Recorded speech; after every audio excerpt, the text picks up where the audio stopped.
আসসালামু আলাইকুম রহমতুল্লাহ। প্রিয় ভিউয়ার্স, আশা করি তোমরা ভালো আছো।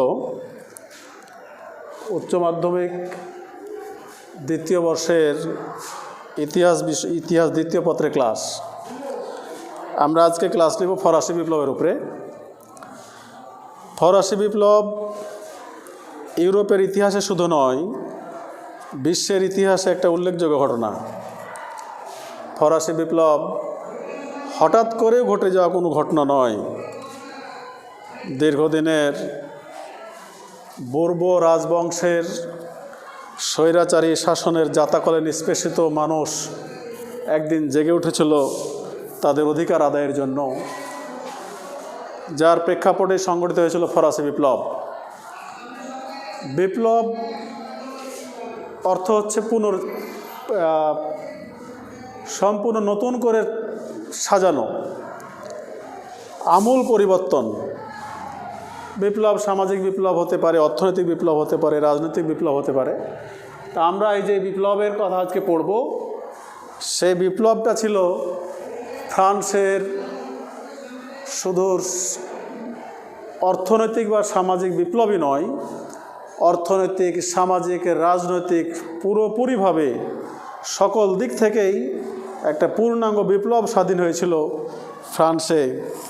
সেই বিপ্লবটা ছিল 1789 সালে, ইংরেজি 1789 সালে।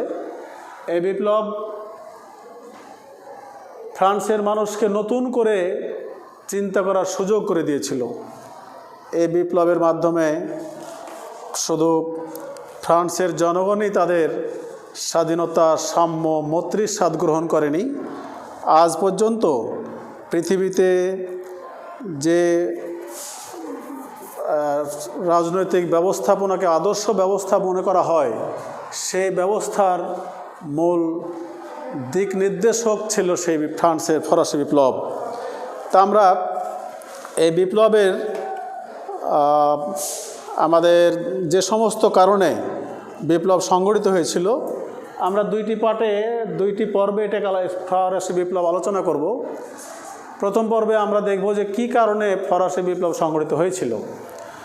তো ফরাসি বিপ্লবের প্রেক্ষাপট এবং কারণ আলোচনা করতে হলে আমাদের জানতে হবে ফ্রান্সের ওই সময়ের সামাজিক অবস্থা কেমন ছিল, ফ্রান্সের অর্থনৈতিক অবস্থা কেমন ছিল, ফ্রান্সের রাজনৈতিক অবস্থা কেমন ছিল। ফরাসি বিপ্লবের প্রাক্কালে ফ্রান্সের সামাজিক অবস্থা, সমাজ ব্যবস্থা 3টি ভাগে বিভক্ত ছিল। 3 ভাগের মধ্যে ফার্স্ট স্টেট ছিল যাজক সম্প্রদায়, সেকেন্ড স্টেট ছিল অভিজাত সম্প্রদায়, থার্ড স্টেট ছিল এই 2 সম্প্রদায় বাদে বাকি সমস্ত সাধারণ মানুষ। প্রিয় শিক্ষার্থীরা, একটা সমাজকে 3 ভাগে বিভক্ত করে প্রথম শ্রেণী যাজক, ধর্মীয় গোষ্ঠী, দ্বিতীয় শ্রেণী অভিজাত, যারা রাজার সাথে জড়িত ছিল, রাজ কর্মচারী ছিল, রাজকার্যে নিয়োজিত ছিল, এই অভিজাত গোষ্ঠী। এই 2টি শ্রেণী সংখ্যার দিক দিয়ে খুব বেশি ছিল না, খুব বেশি হলে 5 লক্ষের মতো হবে। এই 2টি শ্রেণী মাত্র ফ্রান্সের টোটাল জনগণের 96% মানুষ, 4% মানুষ, টোটাল ফ্রান্সের জনগণের মাত্র 4 ভাগ ছিল এই 2টি শ্রেণী। বাকি 96% ছিল বাকি অংশ, এরা ছিল থার্ড স্টেট, সুবিধাবঞ্চিত জনগণ। এরা ফ্রান্সের নাগরিক হিসেবে গণ্যই হতো না। প্রথম 2 শ্রেণীর সেবা করাই যেন ছিল তৃতীয় শ্রেণীর কাজ। এই প্রথম শ্রেণী 2 শ্রেণীর মধ্যেও যাজকদের মধ্যে 2টা ভাগ ছিল। যারা অভিজাত যাজকের প্রথম শ্রেণী যাজক ছিল, আবার দ্বিতীয় শ্রেণীর গ্রামীণ সাধারণ পাদ্রীরাও ছিল। এরপরে থার্ড স্টেটের সুবিধাবঞ্চিত জনগণ এই জনগণের মধ্যে প্রথম দুই শ্রেণী বাদ দিয়ে বিভিন্ন শ্রেণীর মানুষ ছিল। বুর্জোয়া ছিল, পাতি বুর্জোয়া ছিল, যারা চিকিৎসক, চাকরি, আইনজীবী, শিক্ষক, এদেরকে সাধারণত বুর্জোয়া বলা হতো। ধনী বুর্জোয়া বলা হতো যাদের কিছু জমি জমা ছিল, যারা কর দিত, সরকারকে অনেক ধরনের কর দিত। তারপরে বড় শিল্প প্রতিষ্ঠানের মালিক যারা ছিল, এরাও বুর্জোয়া শ্রেণী ছিল। আর সাধারণ মানুষ ছিল। কৃষক শ্রেণীর মধ্যে কতগুলো ভাগ ছিল। স্বাধীন চাষি ছিল, বর্গা চাষি ছিল, খাজনা চাষি ছিল, প্রান্তিক চাষি ছিল, ভূমিহীন ক্ষেত মজুর ছিল, ভূমিদাস ছিল। এরপরে আরেকটা শ্রেণী ছিল এই থার্ড স্টেটের মধ্যে, সেটা সাকুলেত। এই সাকুলেতরা ভাসমান ছিন্নমূল মানুষ। তাদের থাকার কোনো ঘর ছিল না, তাদের চাকরির কোনো ব্যবস্থা ছিল না, নিশ্চয়তা ছিল না। তারা যখন যেভাবে যে কাজ পেত সেটাই করত। এইভাবে ফ্রান্সের জনগণ তিনটা শ্রেণীতে বিভক্ত ছিল। এই তিন শ্রেণীর মধ্যে দুই শ্রেণী ছিল সমস্ত সুবিধাভোগী। তারা ফ্রান্সের প্রায় 96% সম্পদ তারা ভোগ করত, মাত্র 4% জনগণ। কি কঠিন অবস্থা!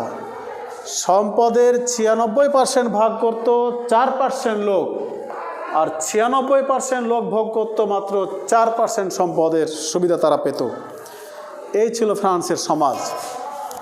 এরপরে আমরা বিপ্লবের অর্থনৈতিক অবস্থা যদি হিসাব করি, ফ্রান্সের অর্থনৈতিক অবস্থা খুবই নাজুক ছিল। ফ্রান্সের বুর্বো রাজবংশের তিনজন বিখ্যাত শাসক, চতুর্দশ লুই, পঞ্চদশ লুই, ষোড়শ লুই, এই তিনজন শাসকের সময়ে ফ্রান্স অর্থনৈতিকভাবে পঙ্গু হয়ে গেছিল। তাদের উচ্চাভিলাষী চলাফেরা, তাদের এই রাজকোষের সরকারি অমিতব্যয়িতা, যার কারণে তারপরে নীতিগতভাবে ভুল সিদ্ধান্ত, রাজনৈতিক ভুল সিদ্ধান্ত, ফ্রান্সের নিজেদের শ্রেষ্ঠত্ব বজায় রাখার জন্য ইউরোপের বিভিন্ন দেশের সাথে যুদ্ধ, বিশেষ করে ইংল্যান্ডের সাথে সপ্তবর্ষব্যাপী যুদ্ধ এবং আমেরিকান যুদ্ধ, এই সমস্ত যুদ্ধের কারণে ফ্রান্সের অর্থনৈতিক অবস্থা অত্যন্ত নাজুক ছিল। অপরদিকে ফ্রান্সের এই রাজারা থার্ড স্টেটের উপরে বিভিন্ন ধরনের কর আরোপ করে, তাদের উপরে কর চাপাই দিয়ে, করের বোঝা চাপিয়ে দিয়ে তাদেরকে ক্ষিপ্ত করে তুলেছিল। ফলে অর্থনৈতিক অবস্থা আমরা ফ্রান্সের রাজাদের অমিতব্যয়িতার একটা হিসাব বলতে পারি। ভার্সাই রাজসভায় ওই সময় 18,000 কর্মচারী নিযুক্ত ছিল।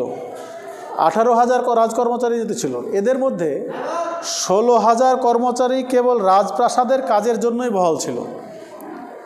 চিন্তা করেছ যে একটা রাজসভা পরিচালনার জন্য, রাজপ্রাসাদ পরিচালনার জন্য 18,000 কর্মচারী, এদের মধ্যে 16,000 কর্মচারী কেবল রাজপ্রাসাদেই ছিল।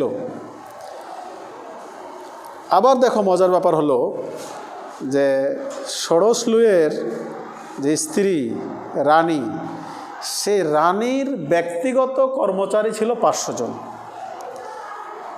একজন মানুষের ব্যক্তিগত কর্মচারী ছিল 500 জন, চাকর ছিল 500 জন। তো এই ছিল তাদের বিলাসিতা, তাদের আমোদ, তাদের ফুর্তি করার জন্য যে তারা খরচ করেছে সরকারি টাকা। এইভাবে ফ্রান্সের রাজপ্রাসাদ, রাজকোষ একেবারে শূন্যের কোঠায় গিয়েছিল। তারপরে আমেরিকার স্বাধীনতা যুদ্ধে ফ্রান্স ইংল্যান্ডের সাথে যে সপ্তবর্ষব্যাপী যুদ্ধ করেছিল, সেই যুদ্ধে ফ্রান্স পরাজিত হয়েছিল। যুদ্ধের অনেক অর্থ খরচ হয়েছিল।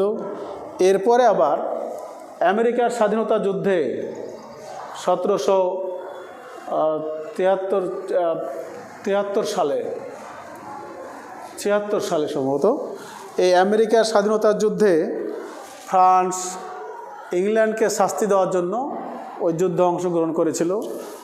আমেরিকার সমর্থন দিয়েছিল, তাদেরকে সাহায্য করেছিল সৈন্য দিয়ে।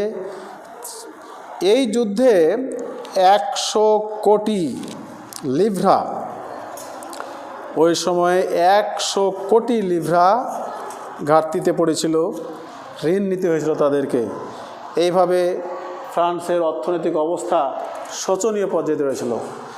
এই অর্থনৈতিক শোচনীয়তা থেকে দূরে ফ্রান্সকে উদ্ধার করার জন্য তারা করের বোঝা চাপিয়ে দিচ্ছিল প্রথম এবং দ্বিতীয় শ্রেণীকে বাদ দিয়ে তৃতীয় শ্রেণীর ওপর। যদিও অর্থমন্ত্রী নেকার এই প্রথম এবং দ্বিতীয় শ্রেণীর উপর কর চাপিয়ে ফ্রান্সকে ঋণমুক্ত করতে চেয়েছিলেন, কিন্তু ফ্রান্সের অভিজাত সম্প্রদায় এবং যাজক সম্প্রদায় সেই কর তারা দিতে রাজি হয়নি। ফলে আমরা জানলাম যে অর্থনৈতিক অবস্থা খুবই নাজুক। তৃতীয় পর্যায়ে রাজনৈতিক অবস্থা। ফ্রান্সের পূর্ব রাজারা, আমরা জানি, তোমরাও শুনেছো যে 14 লুই নিজেকে এত স্বৈরাচারী মনে করত, নিজেকে এত ক্ষমতাধর মনে করত, তার চিন্তা ছিল যে আই অ্যাম দ্য স্টেট। সে বলতো যে আই অ্যাম দ্য স্টেট, আমি রাষ্ট্র। তার সিদ্ধান্তই ছিল রাষ্ট্রের সিদ্ধান্ত। তার যে কথা তিনি বলতেন সেটাই ছিল আইন। 15 লুই অলস প্রকৃতির ছিল, তার রাজনৈতিক যোগ্যতা ছিল না, রাষ্ট্র পরিচালনার যোগ্যতাও তার ছিল না। 16 লুই এই সময়ে একজন ব্যক্তিত্বহীন রাজা ছিলেন। 16 লুই তিনি নিজের যোগ্যতার অভাবের কারণে অনেকগুলো উপপত্নী দ্বারা পরিচালিত হতেন। এই ছিল 16 লুইয়ের অবস্থা। এবং 16 লুইয়ের সময়েই ফ্রান্সের অবস্থা আরও বেশি নাজুক হয়। এই সময় আমেরিকার যুদ্ধে ফ্রান্স যোগদান করে, যার কারণে ফ্রান্সের অর্থনৈতিক অবস্থা আরও বেশি নাজুক হয়। এই প্রেক্ষাপটেই ফ্রান্সের জনগণ এই রাজাদের বিরুদ্ধে রুখে দাঁড়ায়। এই কাজটা ত্বরান্বিত করতে সাহায্য করেছিল সে সময় দার্শনিকদের ভূমিকা। ফরাসি বিপ্লবের জন্য দার্শনিকদের একটা গুরুত্বপূর্ণ ভূমিকা আছে। ফ্রান্সের মানুষ সেই সময়ে 14 লুই থেকে শুরু করে 16 লুই পর্যন্ত এই সময়কালে ফ্রান্সের দার্শনিকরা, বিশেষ করে ভলতেয়ার, তারপরে মন্টেস্কু, তারপরে জ্যাক রুসো, এই সমস্ত দার্শনিকরা তাদের সাহিত্যের মাধ্যমে, তাদের লেখনীর মাধ্যমে ফ্রান্সের জনগণের দুর্দশার কথাগুলো প্রকাশ করতে থাকে। মানুষ এ সমস্ত দুর্দশার অবস্থা তখন চায়ের স্টলে আলোচনা হতে থাকে, বিভিন্ন জায়গায় আলোচনা হয়ে থাকে। আলোচনা একটা পর্যায়ে মানুষ জেগে ওঠে, ফ্রান্সের স্বৈরাচারী শাসকের বিরুদ্ধে জেগে ওঠে, ফলে বিপ্লব ত্বরান্বিত হয়। তো আজকে আমরা এ পর্যন্তই। আগামী দিনের ক্লাসে আমরা দ্বিতীয় পর্ব আলোচনা করব। দ্বিতীয় পর্বে ফ্রান্সের